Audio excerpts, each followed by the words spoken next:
¿Un testimonio divino o el engaño más grande de la historia?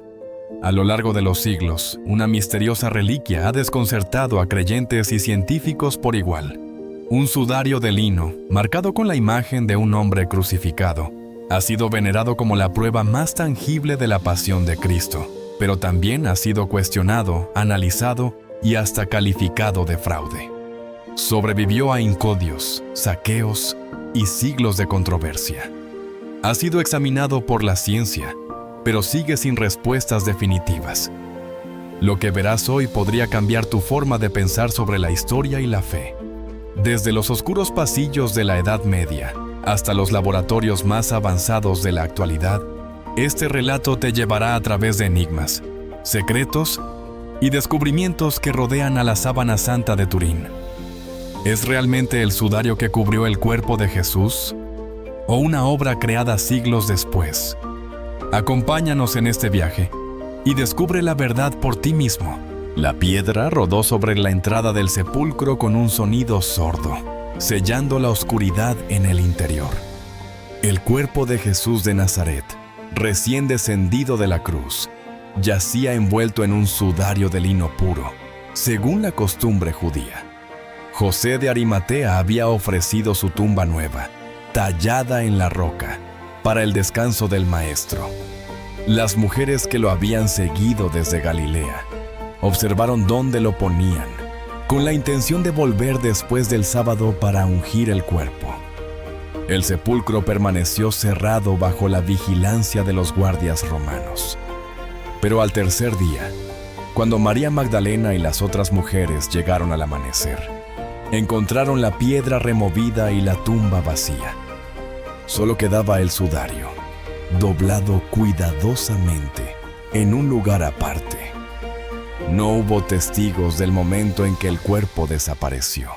Solo el lienzo, abandonado en la fría piedra, guardaba el secreto de lo ocurrido. Los años pasaron. Jerusalén fue destruida. El imperio romano se convirtió al cristianismo. Y el sudario que una vez envolvió al crucificado se perdió en el silencio de los siglos. 5 siglos de silencio se rompieron en las polvorientas calles de Edesa.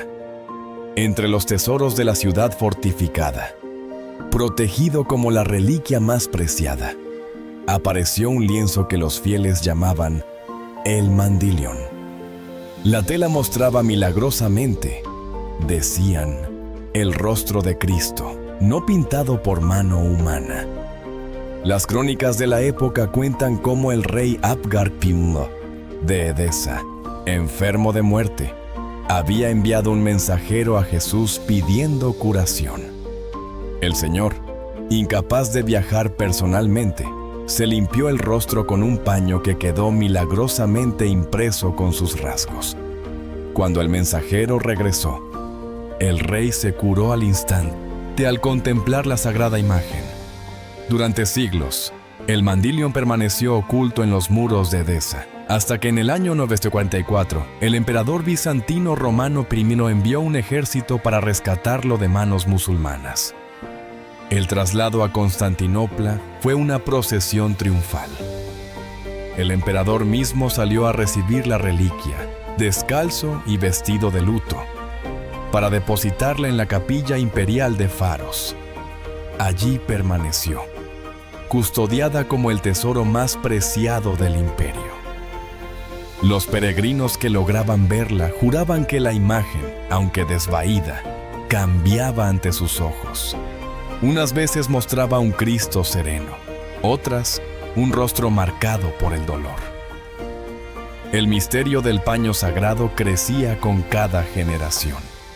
El saqueo de Constantinopla duró 3 días de sangre y fuego. Los cruzados, que habían jurado liberar Jerusalén, descargaron su furia sobre la capital cristiana. Las calles de mármol se tiñeron de rojo, mientras las reliquias más sagradas del imperio caían en manos de soldados borrachos de violencia y codicia. En el caos del pillaje, el Mandilión desapareció de la capilla imperial.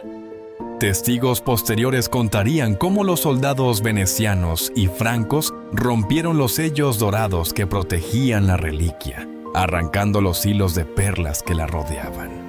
Algunos afirmaron haber visto la tela sagrada siendo plegada apresuradamente y escondida en un cofre de madera. Nunca se supo con certeza su destino. Unos decían que había sido llevada a Atenas por el obispo católico. Otros, que navegó hacia Venecia escondida entre sedas y especias. Los más devotos creyeron que había sido salvada por ángeles, oculta hasta tiempos más piadosos. Lo cierto es que durante 150 años, el rastro del sagrado paño se perdió en el rumor de los siglos. Las iglesias de Europa comenzaron a llenarse de falsos sudarios, cada uno proclamándose el verdadero. Mientras en Constantinopla, los emperadores destronados guardaban silencio sobre el paradero de su tesoro más preciado. El Mandylion se convirtió en leyenda, en fantasma, en promesa incumplida. El silencio se rompió en la pequeña iglesia colegiata de Liray, donde el caballero Geoffrey de Charny exhibió con solemnidad un lienzo que hizo temblar a la cristiandad. La tela, de más de 4 metros de largo, mostraba con terrible claridad la imagen de un hombre crucificado. Heridas de flagelación, corona de espinas, lanzazo en el costado. La sangre parecía fresca, como si hubiera brotado horas atrás. La noticia corrió como pólvora. Peregrinos de toda Europa llegaban para contemplar la reliquia que Geoffrey aseguraba era el auténtico sudario de Cristo. Pero la iglesia guardaba escepticismo. El obispo de Troyes, Henri de Poitiers, denunció el fraude. Obra humana, no divina, declaró. Señalaba que ningún documento probaba su existencia antes de 350. Sin embargo, los milagros comenzaron a multiplicarse. Enfermos que tocaban el lienzo sanaban. Endemoniados se liberaban ante su presencia. El pueblo, hambriento de lo sagrado, no necesitaba autenticaciones. Sabían en sus huesos que estaban ante algo que trascendía la comprensión humana. Geoffrey murió sin revelar cómo había obtenido la reliquia. Algunos susurraban que era descendiente de aquellos templarios que custodiaron secretos inconfesables. Otros que la había recibido en Constantinopla de manos de un emperador moribundo. La verdad se hundió con él en la tumba, dejando solo el sudario como testigo mudo de su misterioso origen. La madrugada del 4 de diciembre, las llamas devoraron la Sainte-Chapelle de Chambéry con voracidad demoníaca. El fuego, nacido en los aposentos del duque, encontró en las vigas centenarias el combustible perfecto para su festín. Cuando las campanas comenzaron a sonar, ya era demasiado tarde para la capilla que albergaba el sudario. El relicario de plata que protegía la tela se derritió como cera bajo el intenso calor. Una gota de metal ardiente perforó las dobles capas del lienzo, dejando una herida simétrica que aún hoy persiste. El agua utilizada para apagar las llamas se convirtió en vapor, hirviendo la sagrada imagen dentro de su cofre de madera carbonizada. Las monjas clarisas trabajaron durante meses en la restauración. Con hilos de lino más fino que un cabello, cosieron los parches que cubrirían las quemaduras más graves. Cada puntada era una oración, cada nudo un acto de fe. Pero el fuego había dejado su marca indeleble. Las marcas triangulares del relicario quemado se convirtieron en parte integral del sudario, como si el mismo destino hubiera querido autenticarlo con su sello de sufrimiento. El duque de Saboya ordenó construir un nuevo relicario, esta vez de plomo forjado, para proteger lo que el fuego no había logrado destruir. Pero la pregunta persistía entre los eruditos. ¿Había purificado el fuego la reliquia o había revelado su falsedad al no consumirla como a cualquier tela común? El debate se avivó como las mismas llamas que casi acaban con ella. El cortejo que transportaba el sudario hacia Turín avanzaba con lentitud ceremoniosa. como si llevara no una reliquia, sino el mismo cuerpo de Cristo. La Casa de Saboya había decidido trasladar su tesoro más preciado a su nueva capital, y nada se dejó al azar. Caballeros con armaduras bruñidas escoltaban el carruaje que contenía el relicario, mientras frailes cantaban salmos en una procesión que parecía no tener fin. Cuando la reliquia entró en Turín, la ciudad entera se detuvo. Las campanas de todas las iglesias repicaron al unísono, y las calles se llenaron de fieles que lloraban y extendían las manos hacia el lienzo, como si su sola presencia pudiera sanarlos. El duque Emanuele Filiberto lo depositó en la capilla real, construida ex profeso para albergarlo, bajo una cúpula que parecía querer tocar el cielo. En los años siguientes, la Sábana Santa se convirtió en el corazón espiritual de Turín. San Carlos Borromeo, arzobispo de Milán, peregrinó hasta la ciudad en 1578 para venerarla, caminando descalzo los últimos kilómetros en señal de penitencia. Su devoción fue solo el principio. Reyes, papas y santos viajaron hasta allí, atraídos por la fama del lienzo que guardaba el rostro de Cristo. Pero fue en 1898, cuando el mundo volvió sus ojos hacia Turín con renovado asombro. Secondo Pía, un abogado aficionado a la fotografía, recibió el permiso para capturar la primera imagen del sudario. Cuando reveló el negativo en su cuarto oscuro, sus manos temblaron. Lo que apareció ante sus ojos no era una simple tela, sino el rostro de un hombre con una claridad sobrecogedora, como si la imagen latente hubiera esperado siglos para mostrarse. La fotografía reveló detalles invisibles al ojo humano: la profundidad de las heridas, la expresión de paz en medio del dolor, la tridimensionalidad de una figura que no parecía pintada, sino impresa de algún modo inexplicable. La ciencia, por primera vez, se inclinaba ante el misterio. El laboratorio de Oxford guardaba un silencio sepulcral cuando el profesor Edward Hall recibió los resultados. Las muestras de la Sábana Santa, analizadas con el nuevo método de datación por carbono 14, arrojaban una fecha inesperada: entre 1260 y 1396. La noticia corrió como un reguero de pólvora en la comunidad científica. ¿Era posible que el sudario más venerado del cristianismo fuera una falsificación medieval? Los tres laboratorios independientes, Oxford, Zúrich y Arizona, coincidían en sus conclusiones. Sin embargo, algo no encajaba.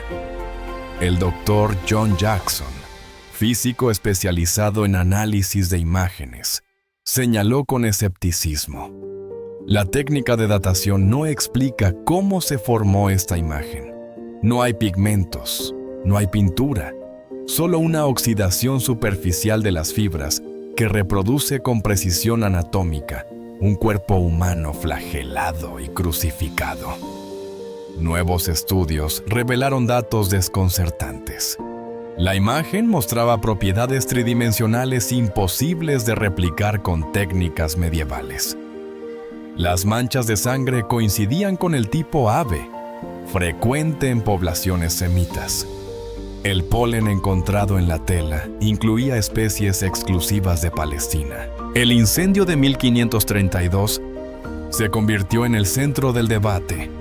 El químico Raymond Rogers demostró que las muestras analizadas provenían precisamente de los parches añadidos durante la restauración, no del tejido original. Es como datar un vestido del siglo XX por un remiendo moderno, argumentó. En 2002, un equipo multidisciplinar concluyó que la imagen no podía ser reproducida ni con tecnología moderna. El misterio se profundizaba. Si era una falsificación medieval, ¿cómo había logrado su autor un efecto que superaba el conocimiento científico de su época? Y si era auténtica, ¿qué fenómeno desconocido podía haberla creado? La urna de cristal blindado de la Catedral de Turín reflejaba tenuemente las velas que ardían en la penumbra. Dentro, la sábana santa permanecía en su eterno reposo, custodiada por un sistema de seguridad que rivalizaba con el de los bancos más protegidos del mundo. El aire se mantenía a 19 con una humedad del 50%, condiciones calculadas al milímetro para preservar el frágil lienzo. En 2015, un nuevo estudio con espectroscopia infrarroja reveló que la imagen contenía información molecular imposible de falsificar. El profesor Giulio Fanti demostró que las fibras mostraban envejecimiento acelerado, compatible con exposición a radiación desconocida. Es como si un breve y potente flash de energía hubiera grabado esta imagen, declaró a la prensa. Los peregrinos seguían llegando por millones. En la última ostensión pública, el Papa Francisco se había inclinado ante el sudario en silencio, evitando pronunciarse sobre su autenticidad, pero reconociendo su poder como icono del sufrimiento humano. Mientras tanto, en laboratorios de todo el mundo, genetistas analizaban trazas de ADN antiguo. Físicos cuánticos teorizaban sobre posibles fenómenos energéticos. Historiadores del arte seguían debatiendo su procedencia. La paradoja permanecía intacta. La ciencia moderna era capaz de describir cómo no se había creado la imagen, pero no podía explicar cómo sí se había formado. Cada nueva tecnología aplicada al estudio del lienzo, desde fotografías multiespectrales hasta análisis con inteligencia artificial, añadía más capas al enigma. En el silencio de la cámara acorazada, bajo la tenue luz que filtraba a través del cristal antibalas, la figura del hombre del sudario seguía desafiando al tiempo. Sus heridas seguían sangrando. Su misterio seguía respirando. Su pregunta esencial seguía sin respuesta. ¿Quién o qué había dejado esta imagen imposible en un simple trozo de lino?